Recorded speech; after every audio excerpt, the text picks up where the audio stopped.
오늘 우리가 함께 나눌 하나님의 말씀 요한계시록 2장 1절부터 7절까지의 말씀입니다.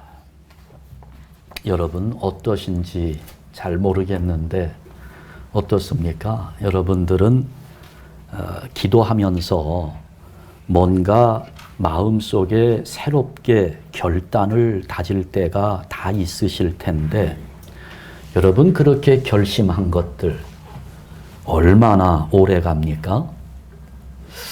아마 우리의 선조들은 이 부분에 대해서 참 많은 후회들이 있는 것 같아요. 그래서 나온 말이 있죠. 작심 3일.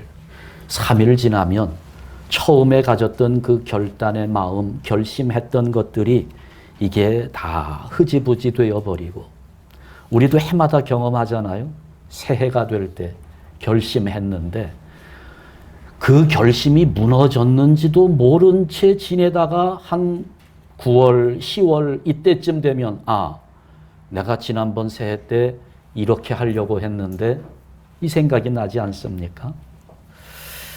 늘 그래요. 우리가 처음에는 대단한 열정을 가지고 시작했던 일들이 시간이 지나면서 그 열정이 식어버리면서 매너리즘에 빠지게 되고 그러다 보니 처음에는 정말 열정을 가졌었는데 감격도 사라지고 느낌도 없어지고 여러분 그렇게 살아가는 우리의 인생 과연 어떨까요? 우리 결혼 생활을 한번 생각해 보죠.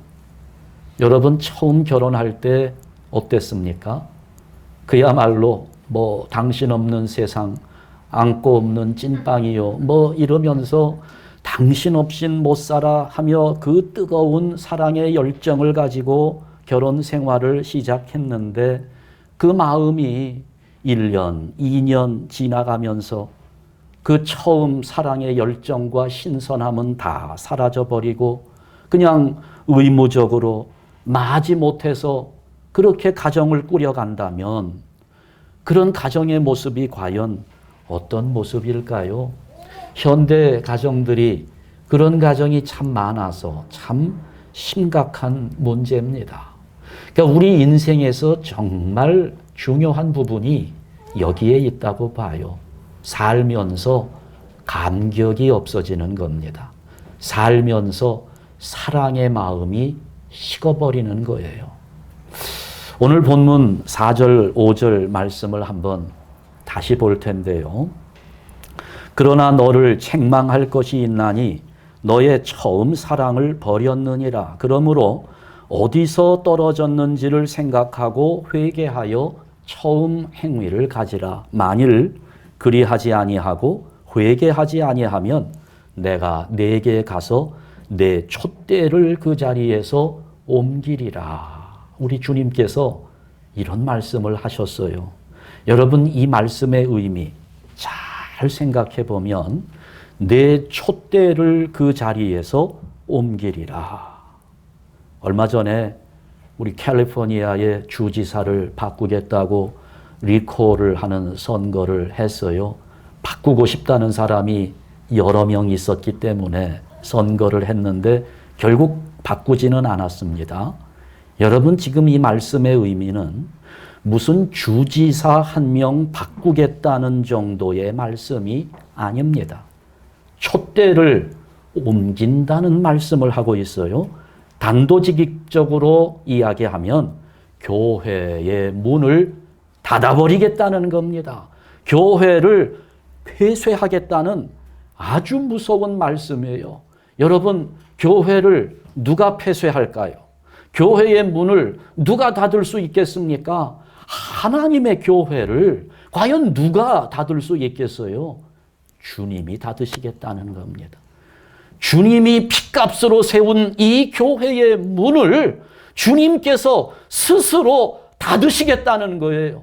폐쇄하시겠다는 겁니다. 정말 무서운 말씀이에요. 지금 이 말씀이 에베소 교회를 향하여 주어지고 있습니다. 이 에베소 교회. 에베소에 있었기 때문에 이름이 에베소 교회입니다. 그 에베소라고 하는 도시, 그 당시에는 아시아에서 가장 크게 번성했던 항구 도시입니다. 교통의 요충지이기 때문에 상업이 발달하고, 그래서 무역이 아주 활발하게 이루어지다 보니까 이 에베소라는 도시는 정말 엄청나게 돈이 많은 도시였습니다. 참 돈이 많았어요. 인간적으로 생각해 보면 요즘 같은 때 우리가 살고 있는 이 로스앤젤레스도 좀 이랬으면 좋겠다는 생각도 들어요. 에베소처럼 돈이 엄청나게 많은 도시, LA. 이 참 좋을 것 같아요. 자, 그런데 이렇게 돈이 많은 에베소, 여기에 큰 신전이 하나 있었습니다. 다이아나 신전이 있었어요. 그런데 이 신전이 크기가 얼만큼 되냐면 길이가 128m, 폭이 66m. 뭐 어느 정도인지 상상이 됩니까? 128m에 66m. 그래서 제가 한번 어제 시간이 조금 있어서 환산을 해봤습니다. 계산을 해봤더니 우리가 여러분 잘 상상이 안 되죠? 얼마나 그 신전이 큰지. 91,000 스퀘어핏입니다. 그래도 상상이 안 되나요? 91,000 스퀘어핏. 지금 우리 교회보다 50배가 큰 겁니다. 어마어마한 그런 신전이 있었어요.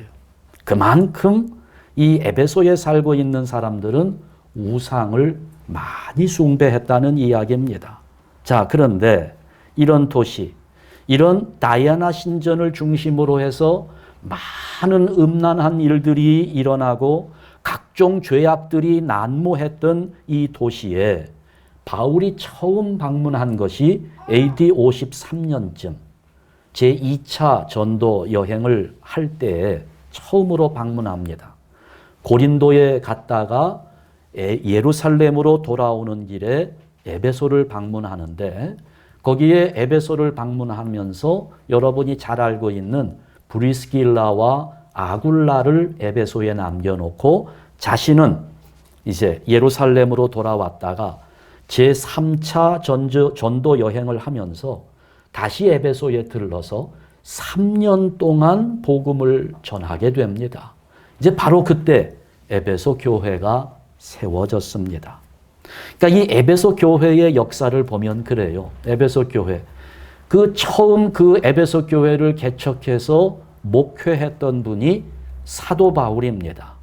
그리고 사도 바울 이후에는 디모데라는 분이 2대 목사로 부임한 거예요. 요즘으로 치면. 그래서 두 번째로 그 뒤를 이어서 목회를 하고, 세 번째로는 사도 요한이 에베소에서 목회를 합니다. 그러니까 오늘날로 치면 한 교회에 1대, 2대, 3대까지의 담임 목사가 이런 분들이었던 거예요. 사도 바울이 목회를 하고 디모데가 이어받고 사도 요한이 목회를 했던 교회입니다. 그러니 이렇게 훌륭한 종들이 섬기는 동안에 에베소 교회는 엄청나게 성장했습니다.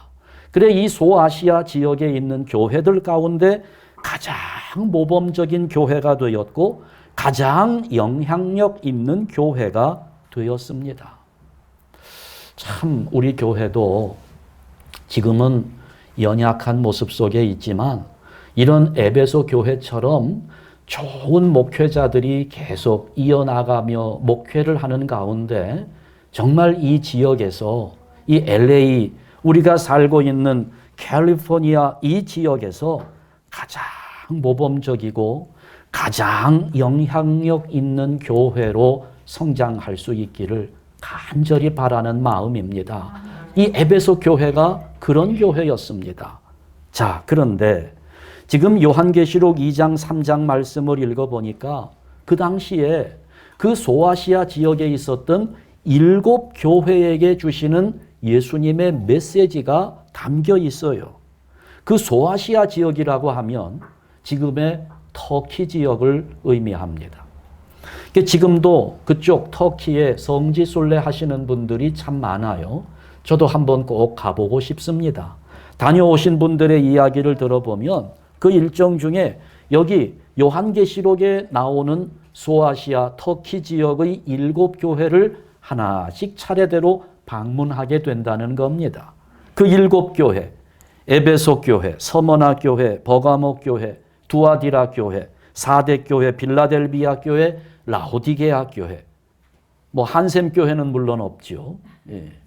그래서 여러분, 우리가 이렇게 보면서 중요한 부분들은 좀 기억해 두면 좋을 듯 싶어요. 그래서 소아시아 지역 7교회, 에서버두 사빌라 이렇게 외우시면 돼요. 앞 글자만 따서 에서버두 사빌라, 에베소 교회, 서머나 교회, 버가모 교회 이렇게 그래서 에서버두 사빌라 그런 거 많아요, 여러분. 가헤티브 기하여, 가나안 7족속, 초대교회 7집사, 스빌브니 디바니, 유대인의 7대 절기, 유무초 오나 속초, 꼭 무슨 방언하는 것 같죠? 이 정도는 우리가 알고 있는 것이 우리가 대단히 유익할 겁니다. 이 7교회, 이 7교회들을 성지순례 하시는 분들이 방문하게 되는데 지금 7교회를 방문해서 보면 형체가 남아있는 교회는 서머나 교회밖에 없다는 겁니다. 가보면 그렇대요.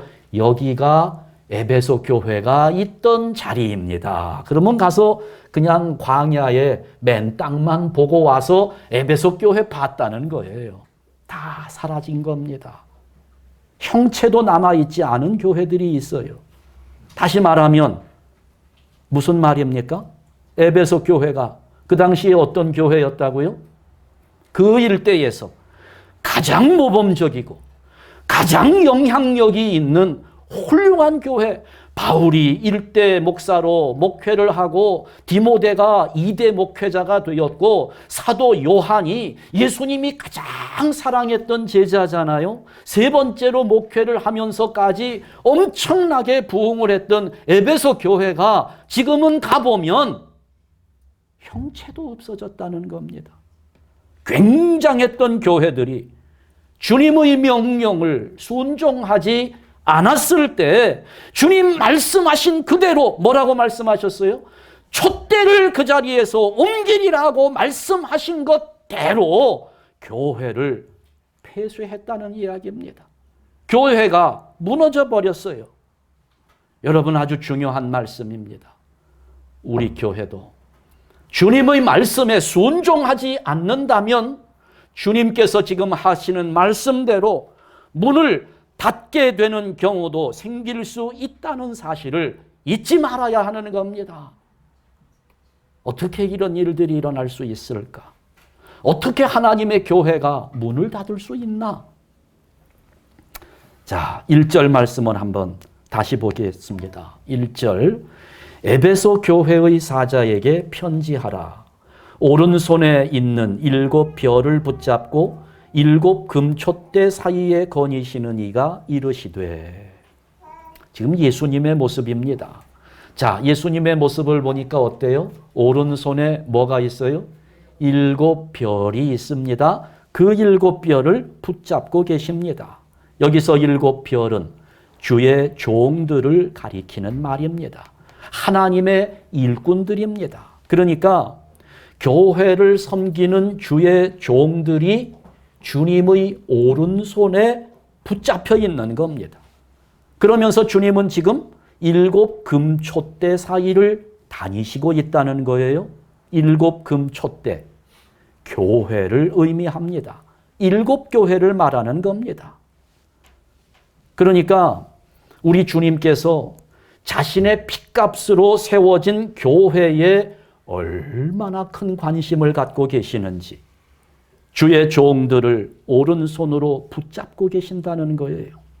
그리고 교회 사이를 거니시면서 교회의 처지와 형편을 살피신다는 겁니다. 자세하게 살피고 계시는 거예요. 여러분, 이것이 오늘 우리 믿음 가운데 분명하게 자리 잡아야 되는데 오늘도 우리 주님께서는 교회 가운데 함께 계시고 오늘 주의 종들인 우리들을 오른손으로 붙잡아 주시면서 우리의 형편과 처지를 살피시며 또 이렇게 우리들을 오른손으로 붙들어 주시기 때문에 주님은 우리의 모든 것을 알고 계신다는 겁니다. 다 알고 계십니다. 여기에서 안다고 하는 말. 도대체 주님은 무엇을 알고 계실까? 2절과 3절 말씀해 보니까 내가 내 행위와 수고와 내 인내를 알고 네 행위를 알고 수고를 알고 인내를 알고 악한 자들을 용납하지 아니한 것을 알고 사도라 하되 아닌 자들을 시험하여 그의 거짓된 것을 드러낸 것을 알고 또 네가 참고 내 이름을 위하여 견딘 것도 알고 게으르지 않은 것도 알고 한마디로 우리 주님은 우리의 모든 것을 다 알고 계신다는 말씀입니다. 어떻게 알고 있을까? 성경에 보면 이 안다는 표현이 두 가지로 나타납니다. 이 헬라어 단어에 안다는 표현이 두 가지로 표현돼요. 하나는 기노스코라는 단어를 쓰고요. 또 하나는 오이다라는 단어를 씁니다. 똑같이 안다는 말인데 이게 조금 의미가 달라요. 기노스코라고 하면 체험적으로 안다는 말입니다. 그러니까 예를 들면 그래요. 예수님은 동일하신 분이잖아요. 예수님은 한 분뿐이시고 동일하신 분이지만 내가 어떤 처지에서 어떤 경로를 통해 만났는지에 따라 각자가 체험이 다릅니다. 각자가 알고 있는 예수님의 체험이 다 다를 수밖에 없어요. 제가 만난 주님의 감격과 사랑이 다르고 여러분이 예수님을 만난 그 믿음과 체험이 다 똑같을 수는 없습니다. 왜냐하면 그것은 체험적으로 주관적으로 주님을 알기 때문입니다. 그렇게 아는 것을 기노스코라고 이야기합니다. 자, 그런데 오이다라는 단어, 이것은 객관적으로 안다는 겁니다. 마치 사진을 딱 찍어 놓고 그 사진에 나타난 것을 보면서 아는 것처럼 누구나 다 똑같이 이해할 수 있는 것처럼 있는 사실을 그대로 정확하게 안다는 말입니다. 이게 오이다라는 단어예요. 여러분 보면 요즘에도 북한이 핵무기를 포기하느냐 마느냐 이것 때문에 전 세계가 계속 뉴스거리가 되잖아요. 그러면 북한의 어떤 움직임이 있다 없다라는 것을 판단하는 인공위성 사진이 가끔 나올 때가 있어요. 신문에 나올 때도 이렇게 보면 참 이 전문가들이 보면 북한에서 지금 어떤 일들이 어떤 움직임이 있는지 어떤 핵무기가 개발되고 있는지 이게 다 보이는 거예요. 이 참 놀랍죠, 세상이. 구글맵 여러분들도 한번 들어가서 인공위성 사진으로 보면 여러분 살고 있는 집이 그대로 나오잖아요. 차가 삐딱하게 서 있는 것까지 정확하게 다 볼 수 있습니다. 정말 세상이 놀라워요. 제가 작년에 한 3박 4일, 4박 5일 여행을 다녀왔습니다. 그런데 여행을 다녀온 후에 한 일주일쯤 지나니까 이메일이 하나 왔어요. 제가 알고 있는 사람은 아니고 구글이라는 데에서 이메일이 왔습니다. 그런데 그 구글에서 저에게 보낸 이메일을 보니까 내가 자동차를 타고 몇 마일을 이동해서 어디에서 하룻밤을 머물렀고 또 그 다음 날은 얼마만큼을 걸어서 어디를 갔고 제가 움직였던 일정을 거기 이메일에 아주 자세하게 다 보내준 거예요. 저는 깜짝 놀랐습니다. 제가 그 이후로부터 위치 확인하는 것을 스마트폰에 끄고 다녀요. 참 무서운 세상. 제가 그때 그런 생각을 했습니다. 여러분은 어떤 생각이 듭니까? 야, 이제 이거 세상 어디에도 숨을 곳이 없구나. 숨을 데가 없어요. 다 드러납니다. 어디를 갔는지, 차를 타고 갔는지, 걸어갔는지, 이게 다 드러나고 있는 거예요. 속일 수가 없습니다. 숨길 수가 없어요. 다 알고 있습니다. 이 구글이 정말 전지전능한 것 같아요. 모든 걸 알고 있습니다. 자, 여러분, 주님께서 지금 에베소 교회의 모든 것을 다 아신다? 어떻게 아실까요? 구글만 못 하실까요?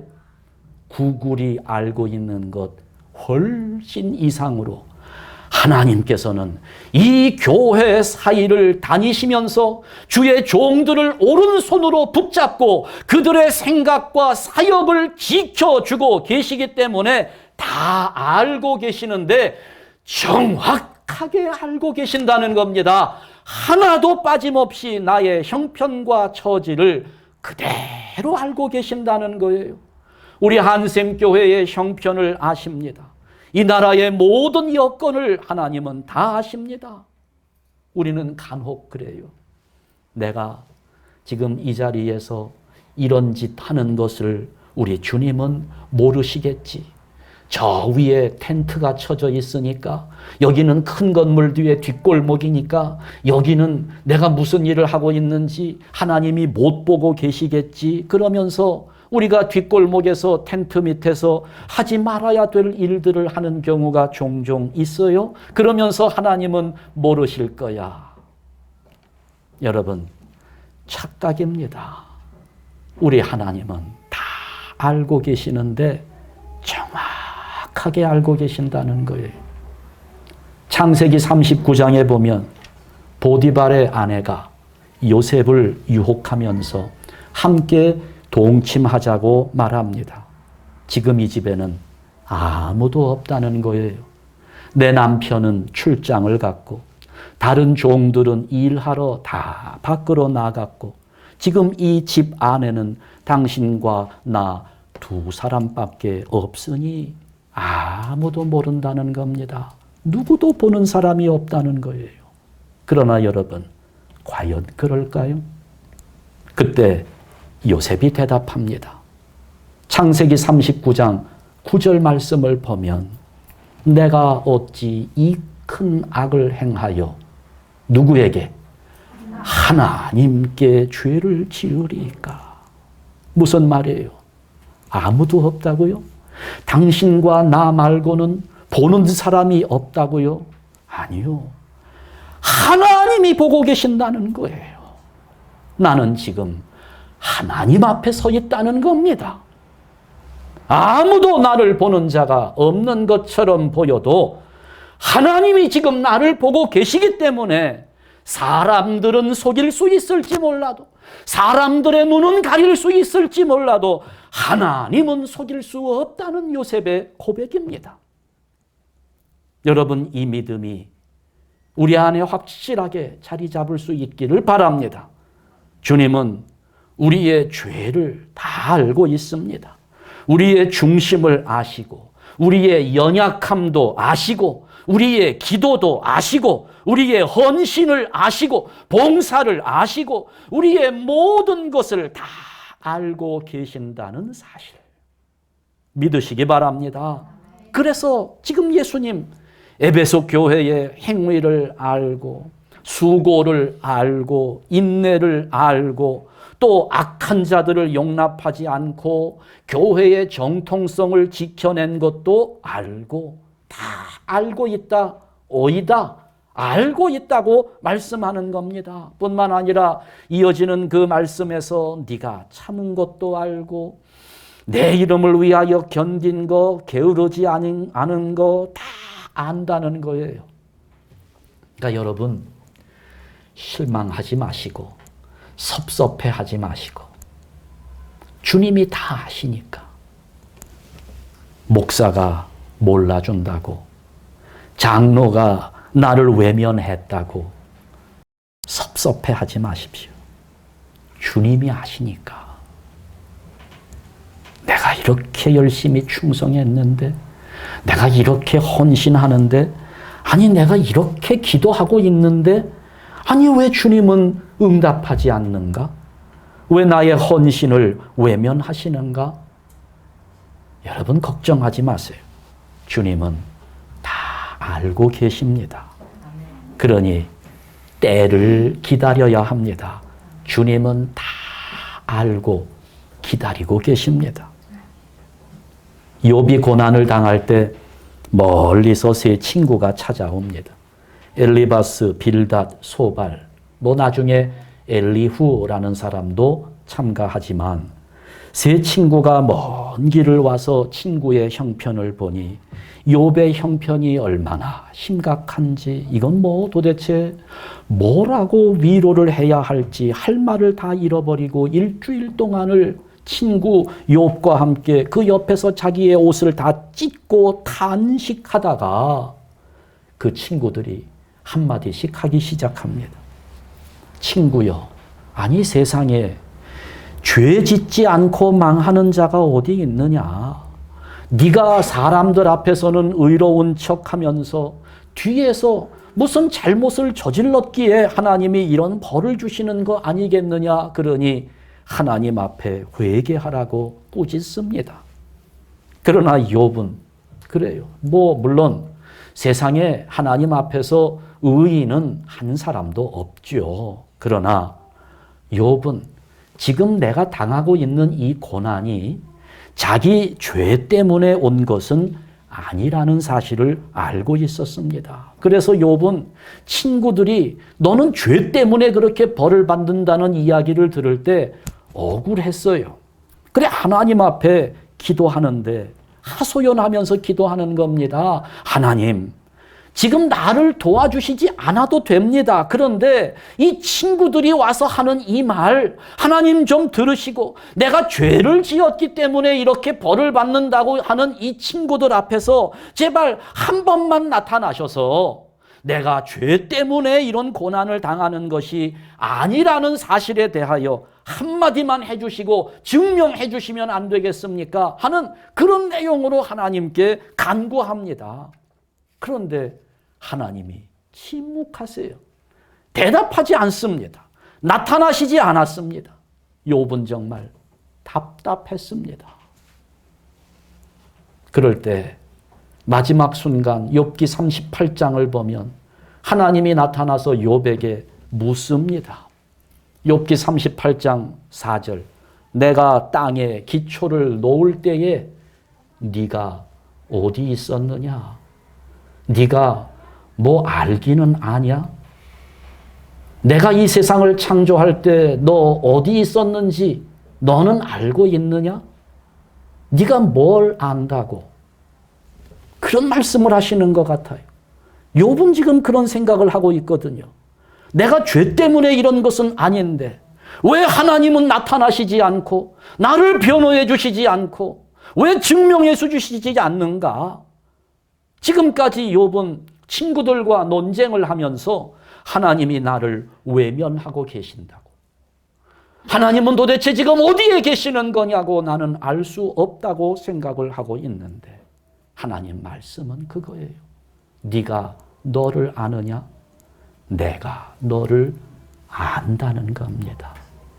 내가 땅에 기초를 놓을 때부터 지금까지 모든 역사, 모든 사람 다 알고 있다는 겁니다. 그때 너는 어디에 있었느냐? 내가 너를 모를 것 같으냐? 다 안다는 겁니다. 여러분, 하나님은 우리를 다 알고 계십니다. 그것도 정확하게 알고 계십니다. 사람은 심은 대로 거두게 되어 있습니다. 그래서 요한계시록 20장 12절 말씀을 보니까 이 세상 마지막 때에 사람들이 다 죽은 후에 하나님의 심판이 이루어지는데 이렇게 기록되어 있어요. 요한계시록 20장 12절, 죽은 자들이 무엇을 따라서? 자기 행위를 따라 심판을 받으니. 하나님은 다 알고 계시기 때문에 자기 행위를 따라서 사람을 심판하실 수 있다는 겁니다. 22장 12절 말씀에도 보면 보라 내가 속히 오리니 내가 줄 상이 내게 있어 각 사람에게 그가 행한 대로 갚아주리라 말씀합니다. 어떻게 한 대로요? 그가 행한 대로 갚아주리라 상을 주겠다는 거예요. 여러분, 이 땅에서는 우리가 아무리 열심히 일해도 받지 못할 때가 많습니다. 인정해주지 않아요. 그러니 내가 속상할 때가 있고 억울할 때도 많습니다. 또 내가 교회 앞에 충성했는데도 하나님이 채워주시지 않을 때도 있습니다. 그러나 우리가 주님 앞에 서게 되는 그날에는 우리가 행한 대로 우리의 행위를 따라 하나님께서 정확하게 우리를 헤아리셔서 복 받을 만한 자에게는 복을 주시고 상 받을 만한 자에게는 풍성한 상을 베풀어 주실 겁니다. 여러분, 어려운 때를 살아가고 있어요. 참 힘듭니다. 하나님, 왜 이 세상이 이렇게 되었습니까? 왜 교회가 지금 이렇게 힘듭니까?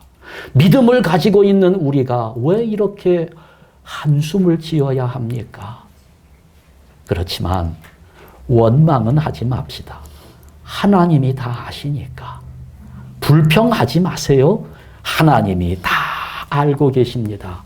마지막 때에는 하나님께서 정확하게 우리의 믿음에 따라서 우리를 심판하시고 우리에게 면류관을 씌워주시고 우리에게 복 주실 분이라고 하는 그 사실을 마음속에 분명한 믿음으로 새겨 놓으셔야 하는 겁니다. 이 모든 것이 다 주님께서 모든 것을 알고 계시기 때문에 가능한 일입니다. 오늘 우리의 모든 것을 알고 계시는 주님 앞에서 우리 한샘교회 성도들 조금 힘들어도 조금 억울해도 불평하지 말고 감사하면서 더욱 하나님을 의지하고 주님을 바라보는 충성하는 성도들 되시기를 주님의 이름으로 축원합니다.